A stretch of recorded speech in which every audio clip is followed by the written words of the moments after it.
Normally અમે doctor તરીકે દરેક પેરેન્ટ્સને એક્સક્લુઝિવ બ્રેસ્ટ ફીડિંગની જ એડવાઇસ કરતા હોઈએ છીએ કે જેમાં માતાનું પોષણ જ આપવું જોઈએ. એમાં ઇનિશિયલી કોલોસ્ટ્રોમ જે સૌથી અગત્યનું છે બાળકની ઇમ્યુનિટી ડેવલપમેન્ટ માટે.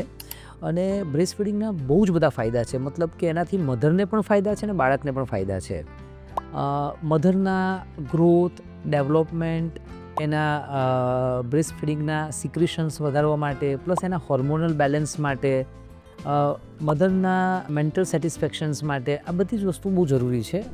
બાળકને પણ ફાયદા છે. જો મધરનું ફીડિંગ હશે તો એમાંથી ડેફિનેટલી મધરમાંથી બધી મળતી ઇમ્યુનિટી પણ મળશે અને કોઈ એક્સ્ટ્રા વસ્તુ નહીં જાય તો બાળકને બીજા કોઈ રિલેટેડ ઇન્ફેક્શન થવાના ચાન્સ પણ ઓછા થઈ જશે.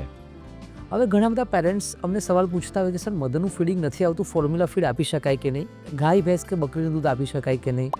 હવે આનો સિમ્પલ સવાલનો જવાબ હોય છે કે અગર મધરનું ફીડિંગ નથી આવતું તો ગાય ભેંસ અથવા બકરીનું દૂધ bottle feed is not alternative, જરા પણ રેકમેન્ડેડ નથી. બિકોઝ જે માનું દૂધ છે એની જે ફેટ છે અથવા તો ગુણવત્તા છે એ ગાય ભેંસ કે બકરીના દૂધની ઇક્વિવેલન્ટ નથી હોતી. અમુક પેરેન્ટ્સ તો એ ગાયના દૂધમાં પાણી નાખીને, ભેંસના દૂધમાં પાણી નાખીને પતલું બનાવીને આપતા હોય છે.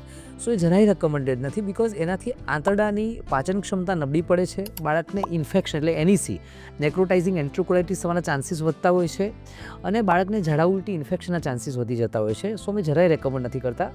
રેર કેસીસની અંદર ક્યારેક એવું બનતું હોય છે કે મધર સિરિયસ થઈ ગઈ બાળકના જન્મ આપ્યા પછી, અથવા તો માનો કે મધરને કોઈ મેજર કોમ્પ્લિકેશન કે પ્રોબ્લેમ્સ છે કે જેમાં મધર બ્રેસ્ટ ફીડિંગ ના કરાવી શકે તો ફોર્મ્યુલા ફીડ એક ઓપ્શન તરીકે લેવામાં આવે છે, પણ રેકમેન્ડેડ ઓપ્શન નથી. એક્સેપ્શનલ કેસીસમાં તમે વાપરી શકો છો. આ જ માહિતીને વધુ વિગતવાર જોવા માટે નીચે આપેલી લિંક પર ક્લિક કરો અને ચેનલને સબસ્ક્રાઇબ કરો.